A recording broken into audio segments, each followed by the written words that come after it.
The fluorescent lights of Roosevelt Elementary cast harsh shadows across the linoleum floor as 8-year-old Ayanna Blackhorse sat outside Principal Martinez's office for the third time that week. Her dark hair hung loose around her shoulders, defying the tight braids her grandmother had woven that morning. The other children whispered as they passed, words like wild and savage floating through the hallway like smoke. "She's too much," she heard Mrs. Henderson tell the school counselor through the thin office walls. "Too aggressive, too defiant. That Apache blood runs deep." Phoenix's October heat pressed against the school windows, but inside, Ayanna felt the familiar chill of not belonging. She picked at the frayed edges of her second-hand jeans, a gift from the church donation box that never quite fit right. Her grandmother's words echoed in her mind. "Shi Yaji, you are not too much. The world is too small for your spirit." The door opened and Principal Martinez emerged, a tired-looking man whose attempts at kindness always felt strained when it came to Ayanna. "Come in, young lady. Let's talk about what happened in art class." As Ayanna walked into the office, she caught her reflection in the window. Even at 8, her eyes held a fire that adults found unsettling. She had painted an eagle soaring over Red Canyon walls instead of the assigned fall leaves, and when Mrs. Peterson criticized her for not following directions, Ayanna had simply stared back and said, "Eagles don't follow, they lead." The conversation that followed was predictable.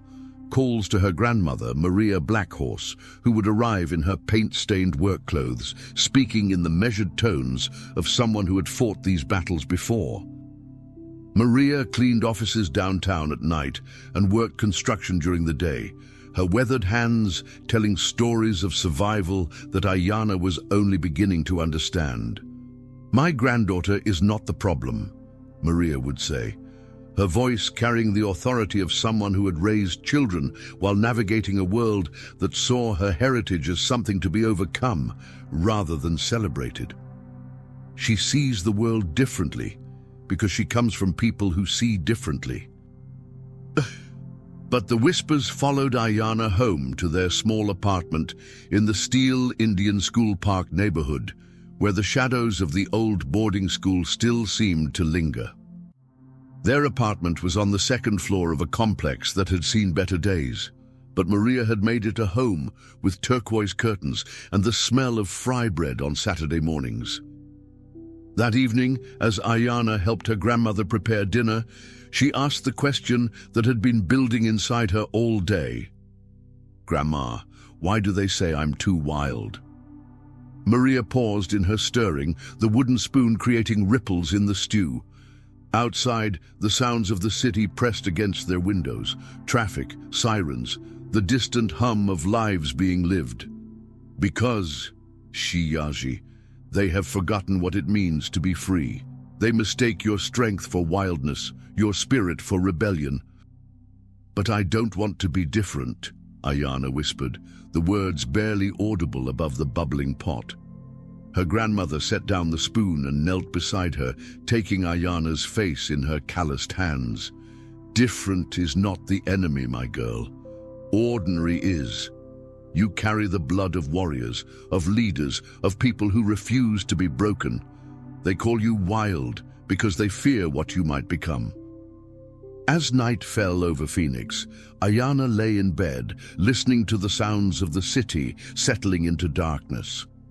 Through her window, she could see the lights of downtown, glittering like stars she could actually reach. She didn't know then that those lights would one day illuminate her path to the highest office in the city, but something in her 8-year-old heart understood that the very qualities that made her too much for Roosevelt Elementary would one day make her exactly enough for something greater.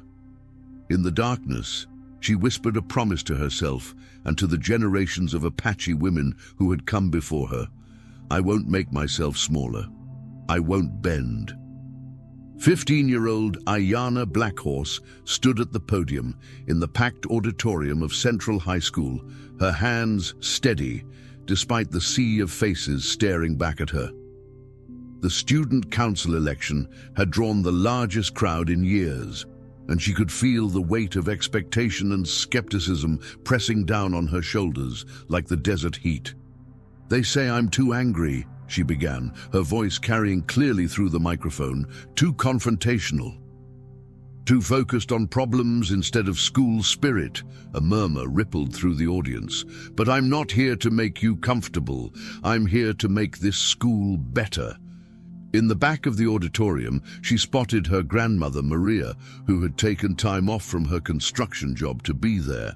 Beside her sat Mrs. Elena Vasquez, the guidance counselor who had become an unexpected ally over the years, and Mr. James Torres, the history teacher who had first encouraged Ayanna to see her voice as a gift rather than a burden. High school had been a different kind of battlefield than elementary school. The whispers had evolved into more sophisticated forms of exclusion. The casual assumption that she was there on scholarship, the surprise when she scored higher on tests than her peers, the way teachers' eyes would skip over her raised hand in favor of more traditional students. But Ayanna had learned to transform their underestimation into fuel. When the school library refused to stock books about Indigenous history, she organized a petition that drew support from parents across the district. When the cafeteria served Indian tacos on Columbus Day, she stood up during lunch and gave an impromptu speech about the irony that left the entire room silent. "The broken water fountain in the East Wing has been dripping for 2 years," she continued, her speech building momentum. "The textbooks in our history classes end at 1995. The college counselor's office is only staffed 3 days a week. These aren't small problems, they're symptoms of a system that has decided some students matter more than others." Her opponent, Brad Whitman, son of a city councilman and captain of the football team, had promised new vending machines and later start times. Safe, popular platforms that would change nothing fundamental about how Central High operated. Ayanna had promised something different: accountability, representation, and a student government that would actually fight for students who had been forgotten. The applause was mixed when she finished, enthusiastic from some corners, polite from others, and conspicuously absent from the section where the popular kids sat. But Mrs. Vasquez caught her eye and nodded, a small smile playing at the corners of her mouth. After the assembly, Ayanna walked through the hallways that had become her proving ground. The walls were covered with posters, most featuring Brad's polished smile and promises of unity and tradition. Her own campaign materials were handmade, printed on recycled paper with the help of students who had found their voices through her example. "Hey, Ayanna," called out Jessica Chen, a junior who had joined her campaign after Ayanna helped her navigate the administration's initial refusal to accommodate her need for extended testing time. "My mom wanted me to tell you she's proud of what you're doing." Similar encounters had become common. Students who had felt invisible, the kids from the trailer park, the ones whose parents worked multiple jobs, the ones who carried their own struggles with identity and belonging, had found something in Ayanna's candidacy that resonated beyond typical student politics. The election results were announced the following Friday. Ayanna won by 12 votes. The victory celebration was small but meaningful. Maria had prepared a feast in their apartment, inviting the teachers and community members who had supported Ayanna's campaign. Mr. Torres brought his guitar, and Mrs. Vasquez contributed her famous tres leches cake. As the evening wound down, Ayanna found herself on the small balcony with her grandmother, looking out over the city lights. "You know what this means, don't you?" Maria asked, her voice carrying the weight of experience. "That I have a lot of work to do. That you've stopped asking permission to take up space," Maria replied. "That little girl who painted eagles instead of leaves has learned to fly." But even as they celebrated, Ayana understood that this was just the beginning. The real work would start Monday morning, when she would have to prove that a girl they had called too wild could lead with wisdom, that someone from the margins could govern from the center. That night, she lay in bed making lists of the changes she wanted to implement, the voices she wanted to amplify, the systems she wanted to challenge. Outside her window, Phoenix hummed with possibility, and for the first time in her life, Ayana felt like she was exactly where she belonged. The coffee shop on Thomas Road had become Ayana's unofficial campaign headquarters, its mismatched furniture and locally roasted aroma providing a neutral ground where conversations about the future of Phoenix could happen without the formal constraints of City Hall. At 28, she had traded her student council experience for a law degree from ASU and 6 years as a civil rights attorney. But the same fire that had driven her to fight for textbook funding in high school now burned for housing justice and equitable development. "You realize they're calling you a long shot," said David Kim, her campaign manager, spreading polling data across the small table between them. The numbers showed her trailing City Councilman Robert Sterling by 15 points, with just 3 months until the mayoral election. "They called me a long shot for student council too," Ayana replied, reviewing the breakdown of voter demographics. "And for law school, and for winning the Morales housing discrimination case." She looked up from the papers, her eyes holding the same determination that had sustained her through years of being underestimated. "I'm not running to be what they expect. I'm running to be what this city needs." The campaign had been building slowly but steadily. Ayana's base came from the communities she had served as an attorney: immigrant families fighting predatory landlords, Native American activists pushing for recognition and representation, working-class neighborhoods dealing with gentrification and displacement. They were people who had been promised change before, who had learned to be skeptical of political rhetoric, but who recognized something different in Ayana's approach. Her grandmother Maria, now 73 and retired from construction, but still sharp as desert wind, had become an unofficial advisor. "Politics is not about being liked," she had told Ayana during one of their weekly dinners. "It's about being necessary. And this city needs you, whether they know it or not." The Phoenix that Ayana wanted to lead was struggling with rapid growth and deepening inequality. Tech companies were moving in, bringing high-paying jobs and expensive housing developments that displaced long-time residents. The city council, dominated by business interests and established political families, had embraced development without adequately addressing its impact on communities like the one where Ayana had grown up. Her opponent Sterling represented continuity, a third-generation Phoenix politician whose family had been involved in city governance since the 1960s. He had money, name recognition, and the support of the business community. But he also represented a system that had consistently overlooked the needs of the people Ayana had spent her career defending. The turning point came during a town hall meeting in the Ahwatukee neighborhood, where residents were concerned about a proposed development that would affect local schools and traffic patterns. Sterling had given his standard response about balancing growth with community needs, but Ayana had done something different. "I hear your concerns about this development," she had said, standing without notes in the middle of the packed room. "But I also want you to know that on the other side of the city, in the neighborhoods where I grew up, families are being priced out of homes they've lived in for generations. We're not just fighting about this one development. We're fighting about what kind of city we want to be."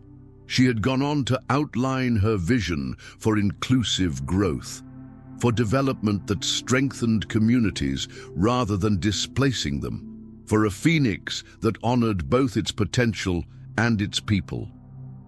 The room had been silent when she finished, but the questions that followed were different, more engaged, more substantive, more hopeful. The video of that town hall, posted online by a local blogger, had gone viral within the Phoenix political community. Donations to her campaign increased, volunteers signed up, and editorial boards began taking notice. More importantly, she had begun to build the kind of coalition that could actually win, bringing together communities that had rarely worked together before. The latest polling shows you've closed the gap to 8 points, David reported during their Friday morning strategy session, and the endorsement from the teachers' union is going to help with moderate voters. But Ayanna was thinking beyond the election.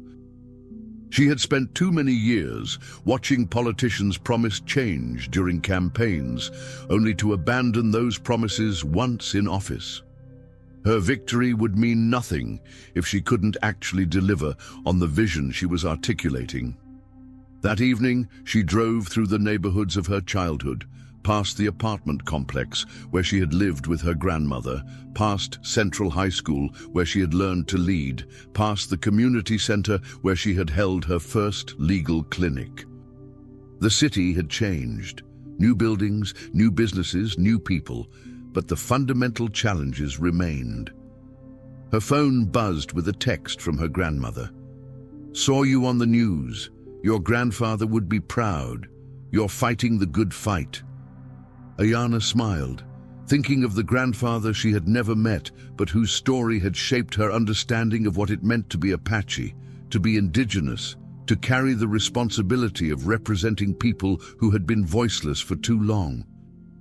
She wasn't just running for mayor, she was running to prove that someone from the margins could lead from the center, that the girl they had called too wild could tame the chaos of city government and make it work for everyone.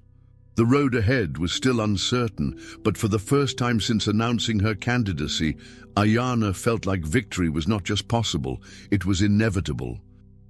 The morning of the election dawned clear and crisp, with the kind of October weather that reminded Phoenix residents why they had chosen to live in the desert.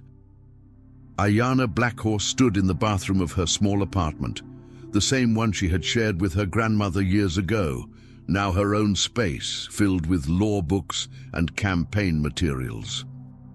She braided her hair carefully, the way Maria had taught her, each strand a connection to the women who had come before her. Outside, the city was already stirring. Cars moved along the streets she had walked as a child, past the schools where she had learned to fight, through the neighborhoods where she had built her career as an attorney. Today, those same streets would determine whether she would become Mayor Blackhorse or simply another candidate who had dared to dream beyond her station. At her campaign headquarters, a donated storefront in the Steele Indian School Park area, volunteers were already making final phone calls and preparing for the day's Get Out the Vote effort. The energy was electric but focused, the kind of controlled excitement that comes from months of careful preparation, meeting the moment of truth. Early numbers from the West Side precincts look good, David Kim reported, his laptop displaying real-time data from polling locations across the city. Turnout in your base neighborhoods is higher than we projected, but Ayanna knew that elections were won not in the comfortable precincts where her support was strong, but in the contested middle ground where voters were still making up their minds. She had spent the final weeks of the campaign focused on those undecided voters, particularly in the rapidly changing neighborhoods where longtime residents and newcomers were still learning to see each other as neighbors rather than competitors. The afternoon brought a steady stream of updates. Sterling's traditional strongholds in North Phoenix were performing as expected, but Ayanna was making inroads in areas that had been considered safe for her opponent. The surprise was coming from the suburban precincts, where her message of inclusive growth and accountable government was resonating with voters who had grown frustrated with business-as-usual politics. As evening approached, Ayana found herself at the community center where she had announced her candidacy 18 months earlier. The same folding chairs were arranged in the same circle, but now they were filled with supporters, volunteers, and media representatives waiting for the final results. Maria sat in the front row, wearing the turquoise necklace she had saved for special occasions. Beside her were Mrs. Vasquez, now retired from Central High, and Mr. Torres, whose encouragement had first helped Ayana see her voice as a gift. The room was filled with faces that represented the coalition she had built, young and old, native and immigrant, long-time residents and newcomers, all united by a shared vision of what Phoenix could become. At 8:47 p.m., David's laptop chimed with an alert. He looked at the screen, then at Ayana, his expression shifting from concentration to amazement. Sterling just called. He's conceding. The room erupted in cheers, but Ayana felt a strange calm settle over her. This was the moment she had been working toward for years, but it felt less like an ending than a beginning. She had won not by becoming what others expected, but by remaining exactly who she had always been. The girl who painted eagles instead of leaves, who refused to make herself smaller, who understood that leadership meant fighting for those who had been forgotten. Her acceptance speech was brief but powerful. She thanked her supporters, acknowledged the work ahead, and made a promise that would define her administration. This victory belongs to everyone who has ever been told they were too much, too different, too outside the mainstream to lead. We are going to prove that our differences are not weaknesses to be overcome, but strengths to be celebrated. 3 months later, on a bright January morning, Ayana stood outside Phoenix City Hall for her inauguration. The building's facade caught the morning light, its windows reflecting the desert sky and the faces of the hundreds of people who had gathered to witness this moment. The ceremony was simple but significant, a transfer of power that represented something larger than politics. When she walked into the mayor's office for the first time, she paused at the desk where a nameplate waited. Mayor Ayana Blackhorse. The brass gleamed under the fluorescent lights, official and permanent. But what struck her most was not the title, but the name. Her name, her grandmother's name, the name that carried the history of people who had survived, endured, and ultimately triumphed. On her desk, she placed a small photograph of her grandmother and herself at her law school graduation, and beside it, a piece of turquoise her grandfather had given to Maria decades earlier. These would be her anchors, reminding her every day that she was not just the mayor of Phoenix, but the granddaughter of Maria Blackhorse, the great-granddaughter of Apache leaders, the inheritor of a legacy that had prepared her for exactly this moment. That evening, as the last of her staff filtered out of the building and the long, echoing corridors grew still, Ayana remained alone in her new office. It was her sanctuary now, quiet, steady, and filled with the soft hum of possibility. The same mahogany desk that had once seemed so imposing on her first day, its surface polished to a formal sheen, now felt like an extension of her purpose. Scattered across it were stacks of policy briefs, hand-annotated drafts of legislation, and a bundle of handwritten letters from constituents, voices from small towns and tribal lands, single mothers, veterans, students, all of them looking to her, not as a symbol, but as someone who might actually listen. Beside her nameplate sat a silver-framed photograph of her grandmother, captured in the early morning light on the porch of the family home in Chinle, eyes stern but proud. That photo had been the first thing Ayana placed on the desk, a silent witness to every decision she'd made since. Above her head, the soft glow of her desk lamp cast warm, flickering light against the walls, which bore two pieces that told the story of a life lived between worlds. her law degree framed in crisp black mat, and beside it a traditional Navajo weaving her mother had made by hand, crimson, indigo, and ochre threads entwined in ancestral patterns that seemed to pulse with quiet defiance. Together they framed her not just as a politician, but as a woman who had refused to choose between heritage and ambition. She paused mid-sentence in her notes on the education reform bill, her pen momentarily stilled in her hand. Her gaze lifted toward the tall, floor-to-ceiling windows behind her, where the evening unfolded in silent brilliance. The city of Phoenix stretched before her in a vast, luminous sprawl, each pinpoint of light below like a heartbeat, a home, a memory, a struggle, a dream.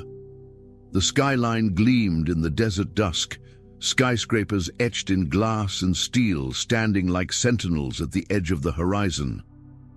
From up here, she could see the stark contrasts, the manicured silhouettes of wealth beside the modest rooftops of families just getting by, neon storefronts and quiet cul-de-sacs, the ordered geometry of a city shaped by hope and history, inequity and resilience. And yet, it all looked beautiful from this vantage point, not perfect, not solved, but alive, like the people who had elected her, like the story she was still writing. She breathed in, the quiet wrapping around her like a shawl. Tomorrow, there would be hearings, negotiations, and political storms, but tonight, in the stillness, Ayanna Blackhorse let herself feel the full weight and quiet wonder of exactly where she stood. Somewhere out there, in the modest apartments of South Phoenix and the suburban houses of Ahwatukee, in the trailer parks near the reservation and the gentrifying neighborhoods of Central Phoenix, children were growing up who would never have to wonder if someone like them could lead. They would know, with the certainty that comes from seeing rather than hoping, because she had shown them, that the qualities that make you different, the accent that carries the cadence of your ancestors, the skin that bears the memory of desert sun, the perspective shaped by existing between worlds, are often the same qualities that make you extraordinary. The girl they had called too wild during those early campaigns, too unpolished for the pristine halls of power, had learned to channel that wildness into wisdom, that untamed passion into carefully crafted policy, that stubborn refusal to bend into the unshakable strength to lead. The fire that her opponents had tried to extinguish had instead been refined, transformed from a destructive force into a beacon that could light the way for others who had been told they were too much, too different, too other. And now, her name would be etched on the office door in bold, permanent letters, Senator Ayanna Blackhorse. Not just a title, but a statement, a declaration. A daily, unignorable reminder to everyone who passed through these storied halls that in America, the margins can become the center, that the ones long pushed to the edges of history can rise, not in spite of their roots, but because of them, that the excluded can become the essential, that the future doesn't belong solely to those who have always held the gavel or the microphone, but to those courageous enough to stand, speak, and claim space, especially when the world tells them they shouldn't. Her journey had never been linear. She carried the weight of generations whose voices were silenced, whose hopes had been dismissed, whose land and stories were nearly erased. And now, with each passing glance at that nameplate, with every staffer who walked through her door, with every constituent who whispered, "She looks like me," a quiet revolution would continue. Not in shouts or slogans, but in law, in policy, in presence. The work was only beginning. She knew that better than anyone. Tomorrow would bring new battles, legislation that demanded compromise without erasing convictions, coalitions to build, negotiations to navigate, and moments of solitude where doubt might try to creep in. She would have to balance the dream that carried her here with the realism required to survive these marble halls. But tonight, As the city's lights flickered on and the rhythm of Washington slowed to a hum beneath her window, Senator Ayanna Blackhorse stood tall, rooted, steady, and utterly ready.